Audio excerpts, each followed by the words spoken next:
Okay. Y'all want us to talk about this Drake shit? Let's do it, man. We'll get to the singing and dancing. I want to leave the people with one quote. We'll get to the singing and dancing part of the show. Right. I want to leave the people with one quote, and then we'll transition. My favorite writer, personally, Mike, although my friend Andrew Thomas, who I do the Mirror Music podcast with, has me more swayed on the Tony Morrison side. The gentleman who I mostly consider to be the greatest writer ever, W.E.B. Du Bois, he said this in his book, The Souls of Black Folks. To stimulate wildly weak and untrained minds is to play with mighty fires.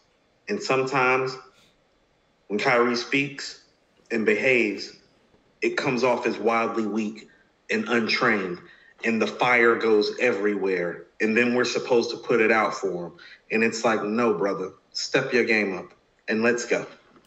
Jason says the Format by AZ is a great premiere track. Peace. It is. Yeah, I love the Format. Yeah, I love the Format too. I actually rhymed over the Format. Got a freestyle over that. Yeah. Okay. Drake and 21 Savage put out an album called Her Loss. Unlikely pairing, I thought. Even though they got a few songs together, a lot of people from a viral standpoint always wanted Drake and Rick Ross to make an album together because they have such epic records together. But somehow Drake and 21 have come together for an effort. Before I ask you what you think about this album, why do you think this pairing actually happened? You want my honest reaction? Yeah. Gunna and Thug locked up. Ha! I didn't expect you to say that. I can't disagree with that. Maybe because Future just sold his catalog and I already knew that. That's he what bought I'm like saying. $20 million crib in also, Miami. too, you have to understand, man. When did Future and Drake drop that album, Mike? That was almost 10 years ago. Yeah. Drake probably called Future. Future's like, man, I'm about to buy this crib in Miami, man. Go call somebody else. Tired of carrying you. Anyway. There you go. Oh, you're going to hear a lot of that on this show. You were not. Keep it you were not. So what did you think about the album? Hold on. Go ahead and go. This is just going to be interesting. What you think about the album? What did you think about that? What were some of the highlights for you? I rather enjoyed this album, Mike, but I get the feeling that you didn't. I would be a hypocrite if I came down on Jeezy for his lack of growth. If I came down on Drake for his lack of growth on Certified Lover Boy. It's a lot. This is better than Certified Lover Boy, Mike. Just off the production. The production is better. Yes. No, it's a better album. The production is way better for one. Let me go to the highlights first. I think that. What are your highlights? That's fascinating. Come on. Middle of the Ocean for Drake. Definitely the highlight. That's the best song on here. By far. That's the standard. That's the standard. It's the standard. He snapped on there. He rapper snapped on there, Mike. He rapper snapped. Of course. Yeah, that's him when he's not singer snap, rapper snap. That's him doing what he does when people say that, he's a great rapper or whatever, certain generations say. He's a good rapper that has great moments to me. This sounds like a great value, What a Time to Be Alive. I think that, and what I was going to say is the production's good, right? And I think 21 got off on, I think Broke Boys, even though I don't really love the sentiment of the record. I think it's a little, immature, but they both did their thing on it, and I think the beat's dope. But what I think overall is 21's not really that great jumping into Drake's world like that. And I think this was the first time where, like on What a Time to Be Alive, whenever Drake works with Future holds up his end where Drake doesn't have to do as much heavy lifting. I think on this project, 21 was going to have to do, Drake was going to have to do the heavy lifting, right? Because, he's just a much better overall artist, rapper, all of that stuff.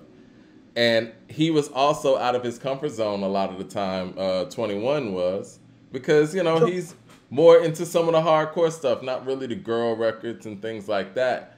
So a lot of the stuff that Future would have been able to fill in seamlessly, Young Thug as well, 21's just not there. You know what I'm saying? And I think that, yeah, someone in the chat saying that very immature. Yeah, I think from a subject matter standpoint, yeah, it's we out kicking it, having fun. But yeah, there are a lot of immature moments for an artist that is, above his mid-30s, in his upper mid-30s. Okay, so I guess you want to know what? And I'm going to tell you this. Well, Mike, I don't know how else to express this, but you're in a happy and fulfilling and loving relationship.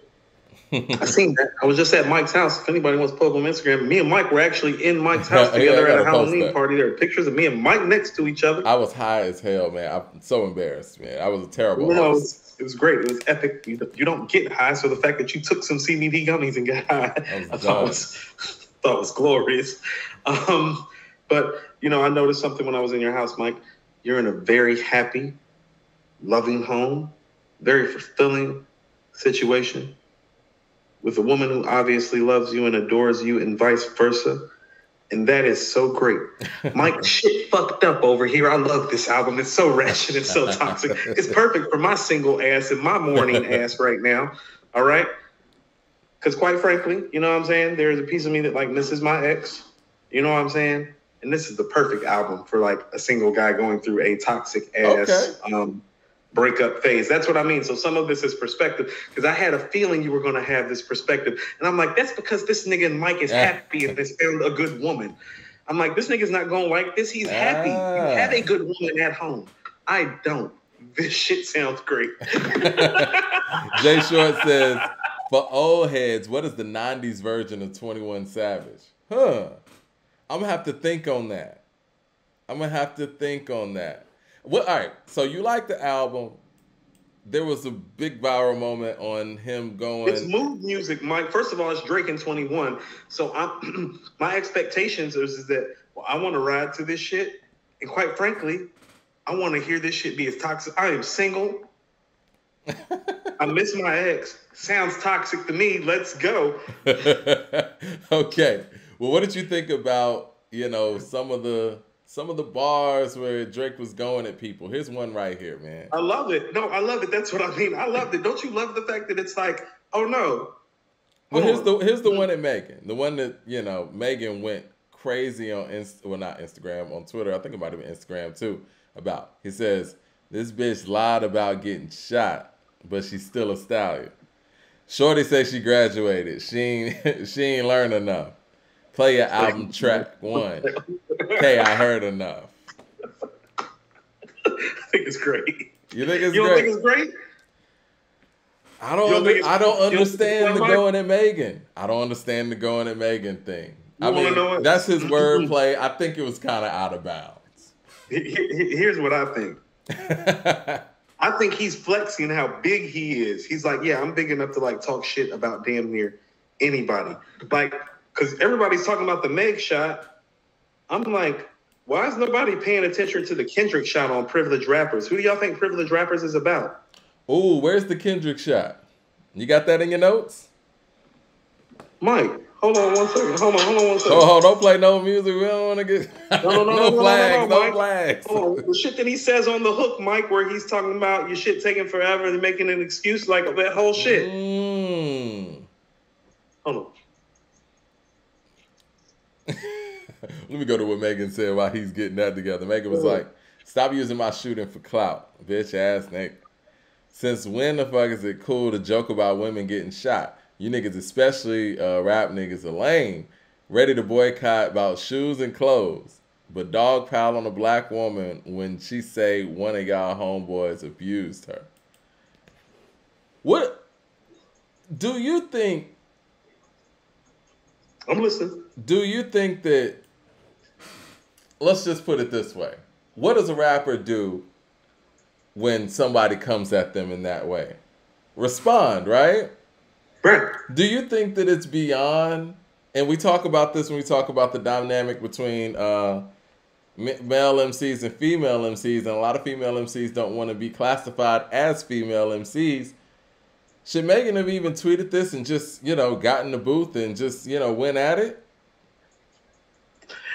We've never really seen that kind of dynamic because a lot of people are coming down on Drake because, you know, you coming at a woman, but you didn't do the same thing to Pusha T. But he kind of actually did before, you know, the other one came and he disappeared for a month.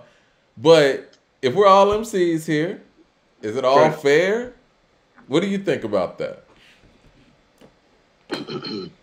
This is what I mean. You can't ask for one thing and not get the other. Like, it's like you can't ask to be treated like a lady. It's like, oh, no, I'm a woman. You can't do that. But then it's like, oh, well, I don't want to be treated like MC-wise or culturally or like financially like a woman. But then a man like attacks you rap-wise. And it's like, oh, but I'm a woman. It's like, oh, no, I thought you was a top-tier rapper that had clout like Drake.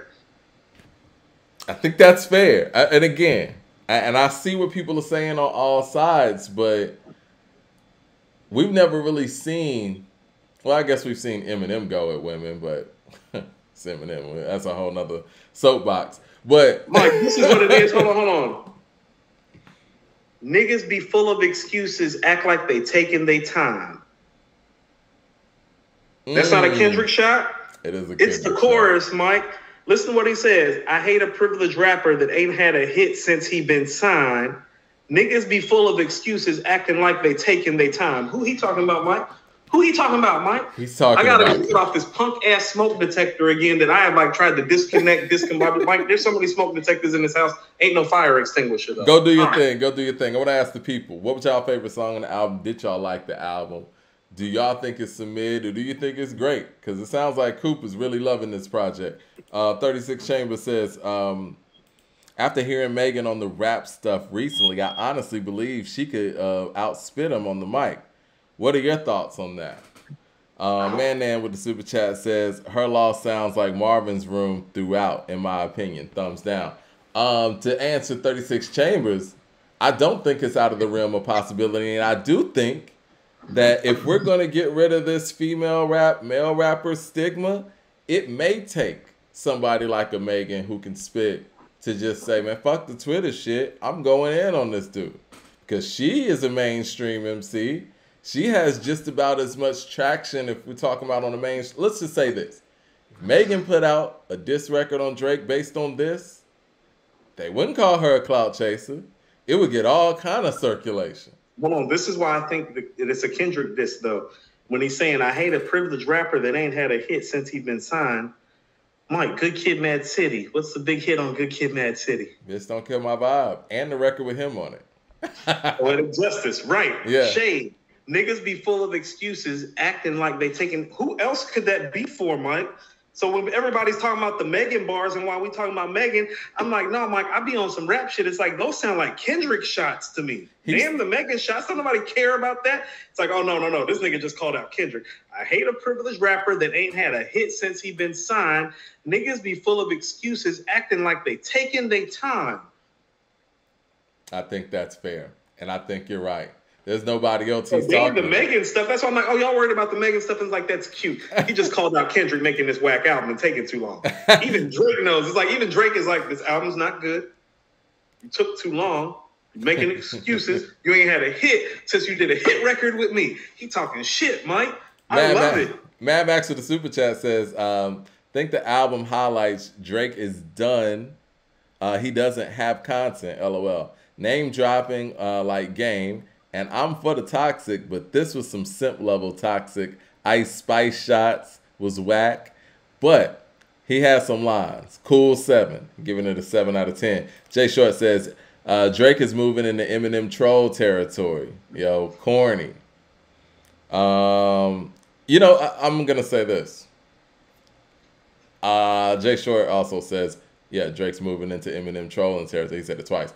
I'm going to say this. I think a lot of these lines were made to go viral to get the stream numbers up. That's what I mean. And in that sense, and we're talking about streams, since we're talking about KD3, which is going to be dropping next week. I'm looking forward to it. But is that cheap for a person who we just talked about last week is probably one of the biggest, if not the biggest artists in hip hop? He going to get his streams anyway. The fact that you have to throw little shots at Megan. I like the Kendrick one because it's more subtle and only had to get that. So that's different. the Ice Spice thing, and Serena Williams' husband calling him a groupie. Like, are these things to just get streams up? And if so, is that whack coming from somebody that is that prominent and doesn't really need to do that? Okay, so I feel differently than you do about this project because, quite frankly, this is the best project he's been a part of in quite some time, in my opinion. Okay. And I don't know. It has been a minute. And again, I'm not totally down on this project. I think my downsides on this project is the fact that 21 seemed to be forced into this, and almost like Drake had an album that he didn't have finished and needed somebody to come in and finish it up. This would have been much better if it was just him by himself. I don't dislike the pairing, but I'm not in love with the pairing. But I feel like the music works on here. Like those first few songs, Rich Flex, Major Distribution on BS, that works. Only thing I really liked about Privileged Rappers is the Kendrick shot. Right. Mike, Hours in Silence, that's like Toxic Level on 59. No, nobody should listen to that over and over again, like I did. Circo Loco is dope, Mike. Circo Loco is dope. I mean, I like that original. Pussy and Millions, dope. You know what? I want to talk about that. I think Travis had a very impressive appearance. Travis sounds great on there. He does. Little time has bubbled over. Things are looking good. But that little run right there, that's what I mean. This album is good. It's not great. It has runs. Like those first 3 songs, maybe the 4th song, if you like Back Outside Boys, like that's a nice little run. And what then about you On My BS? Yeah. Circo Loco, Pussy and Millions, Broke Boys, Middle of the Ocean. So it's like those first 4 records, and then records like 9 to 12. It's like, no, all of those is like thumping. And so it's a little inconsistent. I like Savage on 3 a.m. on Glenwood. I do too. That's Eastside shit. But I like him on that. And I like more M's too. Like some of the stuff you could have kept. Like the last record, I feel like you could have kept. Yeah, I don't love the slow stuff. Yeah, Jumbotron shit popping, you could have kept. The Hours in Silence, even though I personally like it, that's just my toxic mood, Mike. You could have kept it. You know what I'm saying? Like, right. The Spin Bout You, somewhere in the middle on that. There's some, like, this record is inconsistent because these guys haven't consistently worked together in that sense. So it's like they hit some shit for them to be there, like, the first time that they've really, I think, like, collaborated like this. Like, I wouldn't expect this pairing. I had no expectations about this album. You know, but did you listen to the Without Warning album? It actually just celebrated like 5 years. The album with Offset, 21 Savage, and Metro. I feel like when it first came out. I love that pairing. And it's such a weird pairing because one rhymes so fast and one rhymes so slow. And again, they had Metro doing the whole thing, so that helps too. And I think you're addicted to like the pigeon. Those are Atlanta rappers doing what Atlanta rappers do. You're from Atlanta. Of course you're going to gravitate to that, Mike. Yeah. I mean, just not being funny. Yeah. That's like you saying Offset and 21 got a project together. It's like the New York dudes like, well, Fabio and Pop Smoke got a project together. You feel what I'm saying? Right. Melville Wright with the super chat says KRS-One went at Shantae. Females never been safe. LL kind of went at Foxy on that I Shot Your remix. Right. Female rappers too. I don't give a fuck, boo. I don't know if she caught the memo, but yeah, that seemed like that was at her. But yeah, what I would tell you is that if this album has 16 songs, I think half of them at least are really dope. There's about 8 records on here that are really dope. I think there's another 3 to 4 that are good, and there's another 3 to 4 where I'm like, nah, that's overall a good project. And what I love about this project is that I was expecting it to be hour longer. It literally clocks in at 1 hour and 1 minute. Yeah. 16 songs. Like for a nigga like, I'm not being funny when I'm saying this, for a nigga like Drake that like to sing hooks at the length that he likes to sing them sometimes. For this album to be 1 hour and 16 songs, it's pretty impressive. It's not an album of the year contender in my opinion. I listened to it a couple of times. It's enjoyable, and and like you said, you can listen to it and be through it without realizing that you went through it, and just kind of go back through it as well. Now, Mike, on a content level, you're absolutely right. They offer us nothing. Because here's the thing about it. I don't know how old Drake is, but 21's approaching 32. Like, in 21 approaching 30, or is he already 30? I think he may have just turned 30. He just had a birthday. It is right. I think he just had his 30th birthday party. That is correct. So it's actually, like, no, Drake is what? Is Drake an 85er? I think he's 37. 36, 36. He's somewhere between 35 to 37. I think he's 37. Okay, let's put this in context, and I'm going to make the comparison because I think it's fair.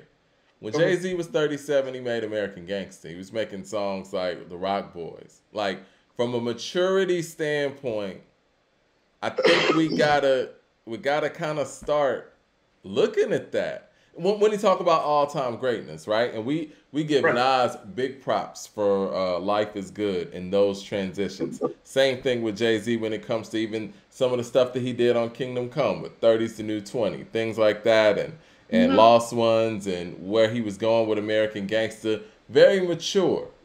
Even 444 with Family Feud. Yeah. But again, he was a little older then. But Jay was 37 when he made American Gangster. I know we always looked at Jay as being older because he's older than most of his contemporaries, but we got to put that in context. Drake is the same age that Jay-Z was when he made American Gangster. No, so listen to what you're saying, though. This is what I mean. So this is what's happening really to the culture that we maybe need to pay attention to. Like, Mike, you were just telling me that Kyrie need time to grow up. And it's like, no, the reality of the matter is that, no, he don't. It's like, fam, you 30. 21, you 30. Like, Mike, Dr. King and Malcolm were gone before they made it to 35. I mean, 35 and what, 37? No. I think... or 35 and 34? I think Malcolm was like 39. I mean, not Malcolm. I think Martin was like 39. Okay, 35 and 39? You get what I'm saying? So what I'm saying is that, Mike, at 30 years old, how about this? At 30 years old, Mike, I believe when I was about 31 is when I reached... How about this? At 31 is when I stopped rapping. At 34, I reached out to you about according to hip hop because I realized I wanted to still be a part of it. You feel what I'm saying? I'm looking up the ages, by the way. Yeah, 21 Savage just turned 30. Right. And so to the content level, it's like, no, we do need to start. We need to stop letting it okay for these guys to talk like they are literally 21 years old. And Drake is 36. I apologize. I thought he was 85. 30 and 36? Yeah. I think Cole is the one that's 37. Okay, but so I will get what you say about the content. It's like, oh, you're in your early 30s, you're in your late 30s, and y'all still talking like, you know what I'm saying? Like you just left the club at 23 years old, you know what I'm saying? 21 to 23 years old. No, I get you on that. That's the climate of what happens to this mood music that we make, though, Mike, where we really don't believe in supporting and getting behind lasting records. Like, I'll never forget what my younger sister told me. My younger sister is about to turn 26, 27. And I'll never forget, we were in a club in Atlanta. It's me, my younger brother, and my younger sister. And we in the club and we bopping and shit. She's like, Coop. I'm like, what up? She's like, you know this music sucks and we know that it sucks, but it's just the mood. We know it's not going to last. She's like, we all know. We just with it. We know it's not going to hold up the way that your music held up or the way Mom's, Prince, and Michael Jackson held up, the way like the Nas and the big shit held. She's like, we know. Yeah. I thought that was very striking for somebody like that was a few years ago. She told me that. That was when I was turning, I think, 37. I'm 41 now. So that was 4 years ago she told me that. So she's about 23 when she told me that. Well, you know what? And I want to equate it to this because we always talk about sports and specifically basketball when it comes to, rhyming. That's where the lack of lyrical content really suffers, is when an artist gets older, right? Like if you were talking about something early, it's no problem to grow and be able to make a Rock Boys or to transition and make a Lost Ones or something, because you've always had lyrical content on your palette, whether it be Can I Live or whatever. And I think that those are fundamentals, and it's like an athlete or a basketball player that no longer has that explosiveness. Can you still go out there and be a productive player and you still have the tools in your arsenal when your athleticism isn't what it was when you were 23 to be able to go out there and be effective in the game at 35? That's when your ability to actually play the game actually comes in. That's my issue with Kendrick in the break, though, Mike. It's like, if you're in your prime and you take a 5-year break, we should be getting some phenomenal stuff. And listen to this, even if you're not in your prime, Well, this isn't basketball. I'm going to tell you what happened, and you know this, Mike, particularly what happens to the big men in basketball. Guys like Shaq, Kevin Garnett, Patrick Ewing, Akeem, David Robinson. Mike, one day it seems like those guys are getting you 30 and 15. And then one day it's 25 and 10. And then one day it's 20 and 8. And before you know it, it's like 15 and 7. And it happens in about a 3 to 5 year stretch. Right. You feel me? But Mike, you want to know why that happens? Because they have to get up so much and play so much back to back every day. The wear and the tear on your knees. Kevin Garnett said you only have so many jumps in your knees. Well, in hip hop, Mike, you actually have the time where you can preserve your body. In this sense, your body would be your rhyme skills. That if you take a 5-year break or take a break, oh, no. Kevin Garnett couldn't go get you 25 and 10 every night, but about every 3 or 4 games with Brooklyn. You feel what I'm saying? Right.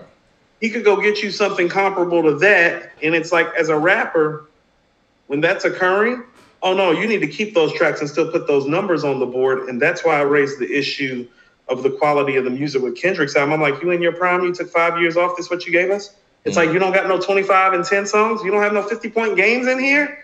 Think about how old Mike was with the Wizards and still go give us a 40-point game, Mike. Yeah. Think about Kobe and what Kobe did in his last game. Look at LeBron right now. You feel what I'm saying? It's like, no, LeBron can't go get you 35 like at the drop of a dime like you used to, but if you need 30, Mike. Well, let me ask you this, though, Coop. If Kendrick Lamar put out a greatest hits album, you're telling me that nothing from Mr. Morale and the Big Steppers will be on that greatest hits album? Not a song. Not a song. Not one song measures up to his level to be on the greatest hits. Not one.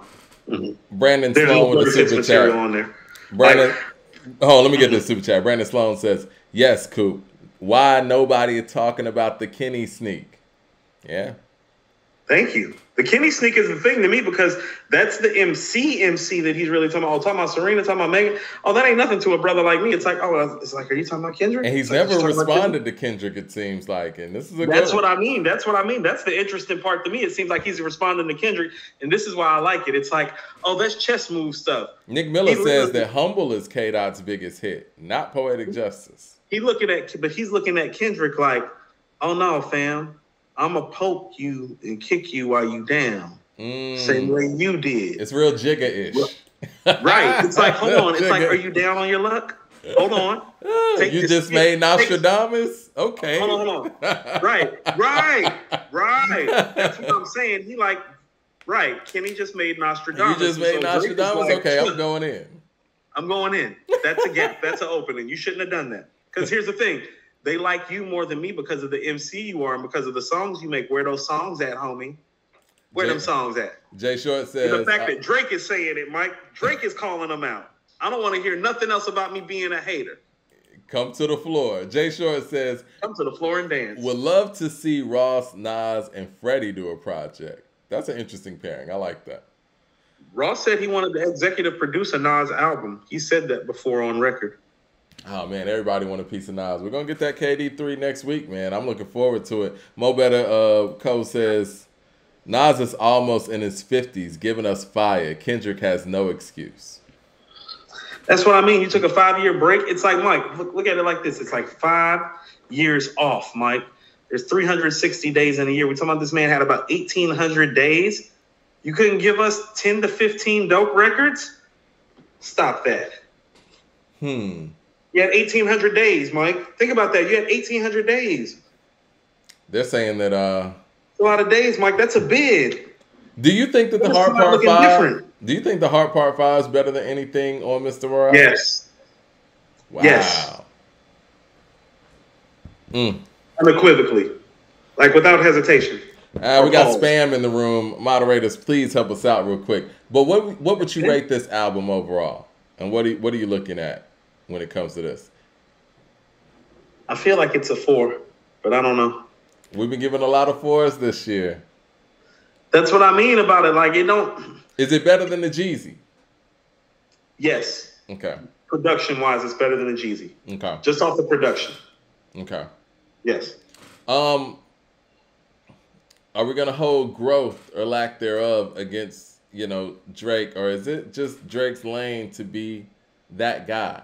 Because I think that What I'm gonna there's a submit lot to of you. flossing in this, right? And I think that we're in an interesting time, especially with what's going on with Ye and what's going on with Kyrie and all of those things, where I think that the materialism doesn't really fly as much as it once did. And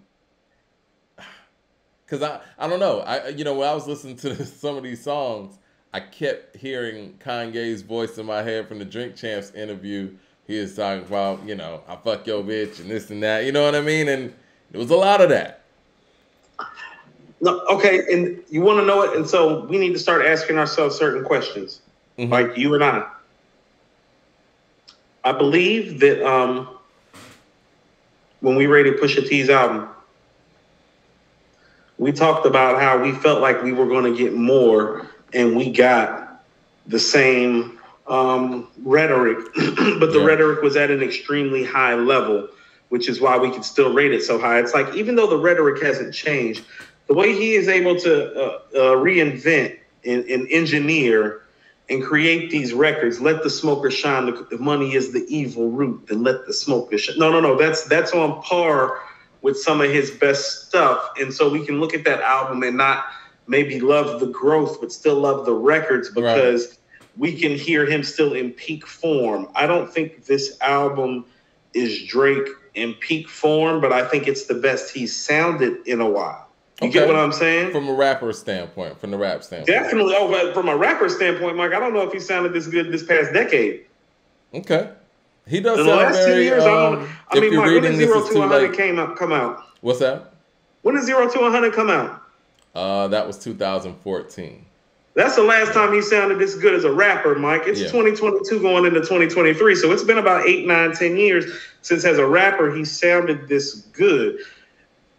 Do you think that, because I feel like Brambleton and Diet Coke are better than anything on here. Do you think that? Yes, I agree. From a growth standpoint, and I know I was very critical of Pusha T's, I guess content, as far as like the diversity of content on that album. I still think that Pusha T talked about more on his album than they talked about on this album. But I guess this album wasn't really about that. This is just a good time. Right. And so I think what we have on our hands with a Pusha T is more like a 4.2 or a 4.3, which is why this is a 4.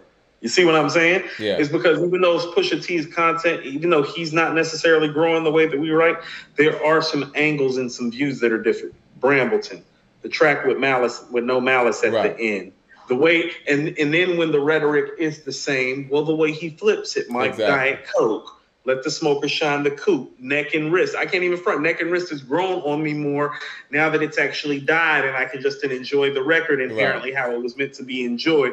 So how about this, Mike? I tell you, I enjoy neck and wrist more than anything on this album too. Like neck and wrist, Diet Coke, Brambleton, and Let the Smoker Shine, the Coop, and the track with No Malice are all better than everything on here. But that's what I mean. It's like, well, that album's more like a 4.3 or a 4.4. That's why this is a 4, if that. And if you wanted to knock it more for the subject matter, you can. I just don't know how we're going to keep push at like a 4.34 territory and knock Drake down under 4 for the subject matter when the production on here is really good. And they had some moments on here.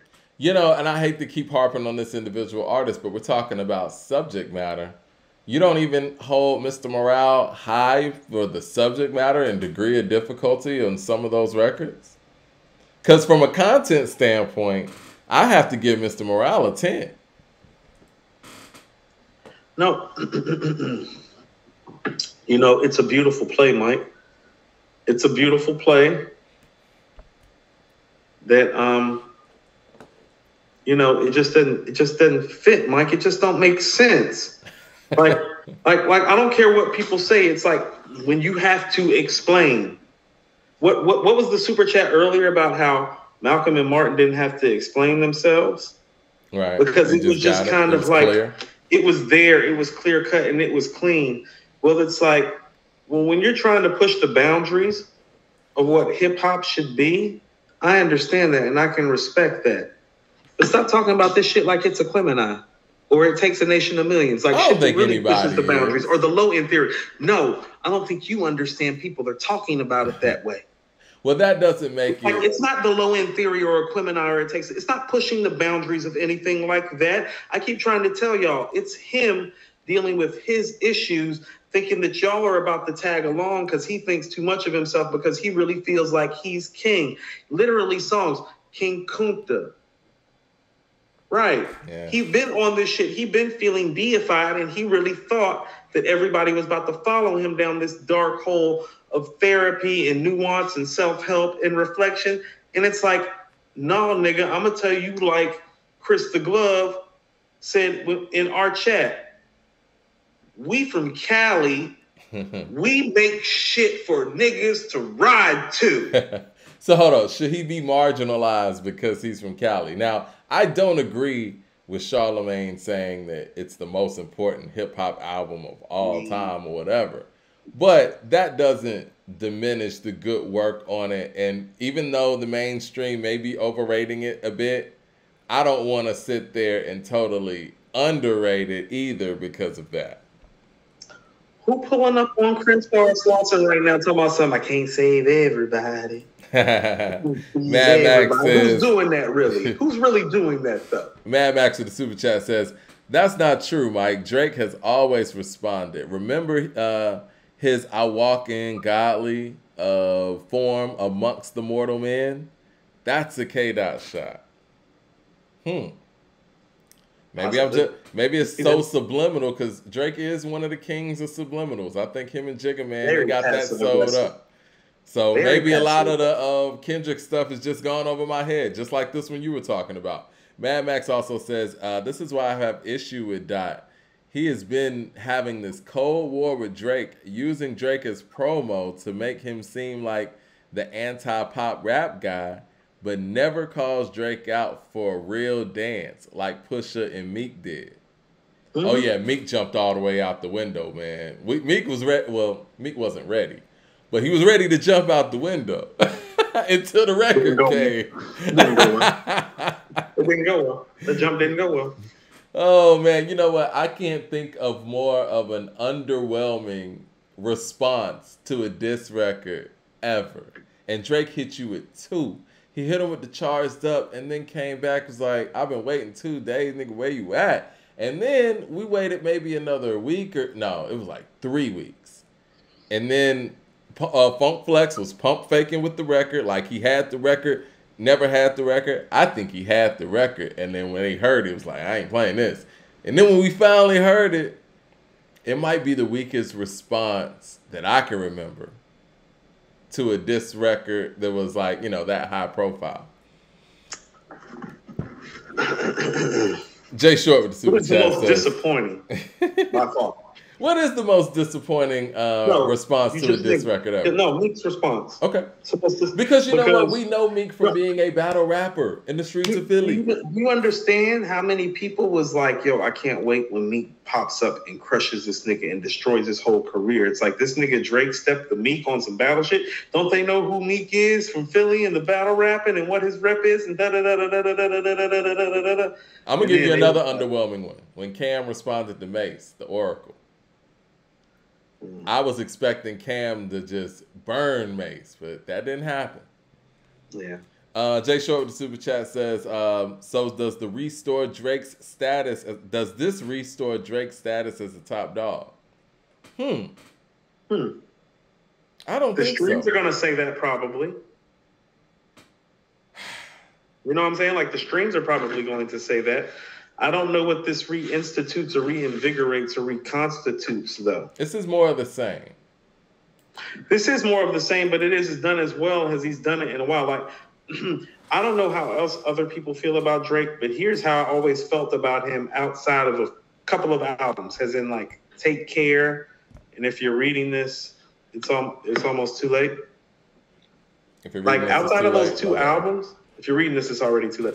Right. Outside of those 2 albums, Mike, I've always looked at Drake as somebody that was better on the collaboration side of things. Like most of his big records, to me, aren't just him on the record. Now, a lot of those big records aren't even on his album. Like that early run with Young Money and Wayne, like he gave them so much heat as far as bar work and heat work. I actually think he shortened his career lifespan during that like 2008 to 11 time. Really? You know what I'm saying? I think he's an incredible featured artist anyway. You know, no, it was incredible. But what I'm saying is a lot of those incredible features aren't on his projects. I think he left himself with a lot too. Well, he has a lot. But Mike, can you imagine if he just would have even like? How about this? Look at what he has. Imagine if he just would have kept half of his features. Well, he said on this album he could do a versus and go 3 hours. He could. I believe that, Mike. Yeah. I told you he's arguably hip hop's greatest hook writer. I can't disagree with that. Mad Max to the super chat. Like that's not a real thing. It is. Yeah, he's arguably hip hop's greatest hook writer. Mad Max to the super chat says, Big Sean, no interview shots at Dot was better than the shot Dot sent on the Heart Part 4. Or Humble. Guys was telling me that him taking Sean's ad lib on the Humble was ether level. I said, yeah, you don't know hip hop. You know what? You're not the only person that's ever said that. I always was told that Humble was a shot at Big Sean. That whole bitch be humble. Right. Yeah. Another Cold War in hip hop. See, but this is what I mean. So listen to Kendrick's Cold Wars. It's like Drake, Sean. It's like that's what you got feeling like you king. It's like. This is what I'm saying. This is why we talking. Remember when Jay Alex said that Kendrick's my son? Don't talk, Mike. You know who talks shit about Nas? Big, Jay, Pac, Cam, 50. You know, real heavyweights with heavyweight power and knockout ability. Prodigy.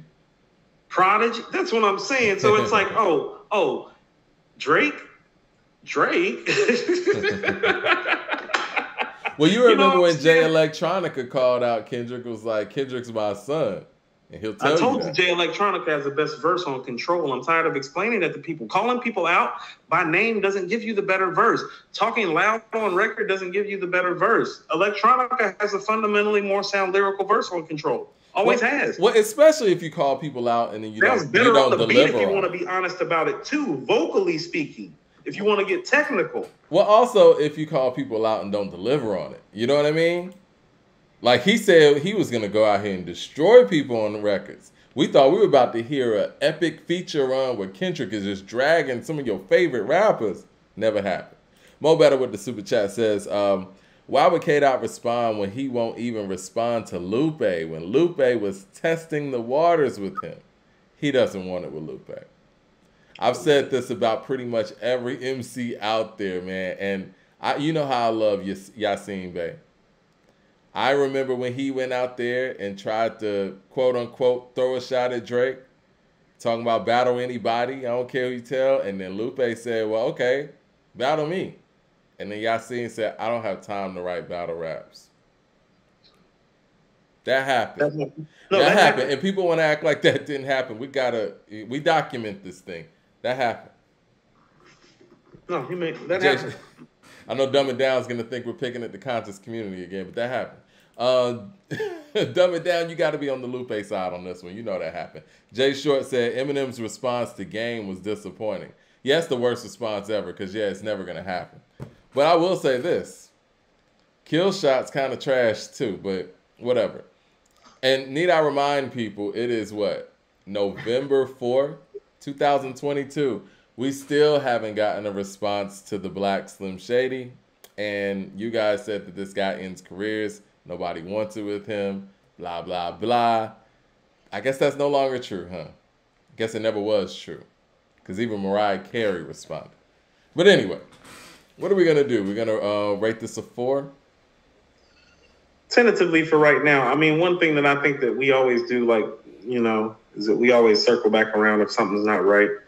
You know what I'm saying? What do you think about their chemistry on here, though? Because I think for me, you know, when you think about two guys coming together, it's a big risk because, you know, they got some cool songs together, but it's not like we already know that they got this level of chemistry. But they made it work. No, they did. That's what I mean. There are some moments on here when the chemistry feels sincere and it feels genuine. But this is what I mean is that well, Drake has had chemistry with so many people. Rick Ross. Yeah. Wayne, Nicki, Future, Thug, It's like it's almost like, and here's what I will give Drake: he does appear to be the person and not the plug-in player in these situations. You're right. You He get is what the I'm saying? common denominator. Right, because Now, it's like the only person that you can say has it like that is Future. Now, Future probably exceeds him in that, but Future's probably the only guy from this era that they can say that they exceed Drake on that level of being able to collaborate and work with everybody and make those heavy hitters too. there's another guy, Thug. I think Future and Thug, their level of collaborative efforts, and when they get together, the chemistry they have is crazy. I was about to say, first of all, like when you're talking Thug, it's like a lot of those Thug collabs you're talking about. Oh, they're with Future though, Mike. Yeah, Future and Thug's collaboration chemistry is crazy. That's what I'm saying. So it's kind of like half and half. But what I would tell you is this is one of those, well, you know, Future landed on Plymouth Rock first and therefore has more diversified features and some inherent institutional advantages because of that. And so although Thug is viable in this conversation, not Future. Yeah. Future and Thug, man, even when Drake collaborates with them, because that's what it sounds like, he's the odd man out. He's the odd man out on D4L. The swag on Too Sexy, it's like, you know what I mean? They could have took Drake off and Too Sexy is still Too Sexy. He's the odd man out on D4L. D4L is hard. If it wasn't for the pandemic, that song would have been huge. You like it more than I do, but it's pretty tough. It's pretty tough. That song is hard. I'm amazed by the chemistry that Future and Thug have, man. No, that's not surprising at all. Like it's like Quavo and Travis, man. Their chemistry's crazy. But this is what I mean. There are some guys that you know musically are going to sound good making music together, and then there's those people that you know are going to do that, and you get the impression that they actually like hanging out and being around each other, which makes the music all the more better. Right. Future and Thug are an example of that. It's like, oh no, I know that's going to sound good together, but it almost sounds like they can't wait to do it with each other. Like there's some chemistry and some energy going on. I would love to see them work in the studio when they create. That's what I'm saying. It sounds like it's a good time. Like I can see the petty level and shit talking is high to get the best out of each other. And they take chances too. Like they don't just do the run of the mill thing. Like even I don't know if you know the song "Sup Mate," which is on. This shit's crazy, man. That's what I mean. How about this? It sounds like they push each other to do their best. It's like, no, you can do better than that, coach. Like you didn't do that right, fam. Like it sounds like they got their relationship like that, where it's like, no, I heard what you was trying to do. Like you the best though, so like do that better and get back at me. Who do you think's a better collaboration? This might not be fair to ask, but would you rather hear Future and Wayne, or Drake and Wayne? I'd rather hear Drake and Wayne. I don't know, man. Wayne and Future got some bangers together. They don't have a She Will, in my opinion, though, Mike. She Will's dope. That's what I mean. Like Wayne is in pocket on that when they got Drake in pocket. He like, no, I'm just gonna have this nigga Drake sing the hook, the beat, the bass. It's perfect. It's Karate perfect. Chop. It's not better than She Will, Mike. Yo, I love the record that they did together on that The World on Drugs, on that collaboration that Juice WRLD and Future did. Future did an album with Juice WRLD. But what's the name of the song? Oxycontin. That record is crazy. That might be there, but Oxycontin's fire. Like Future just be doing different stuff that you never heard anybody do. He's James Brown, man. I'm telling you. No, I feel you. I'll take Drake and Wayne, but if we're just talking feature in general, it's Future. I feel you.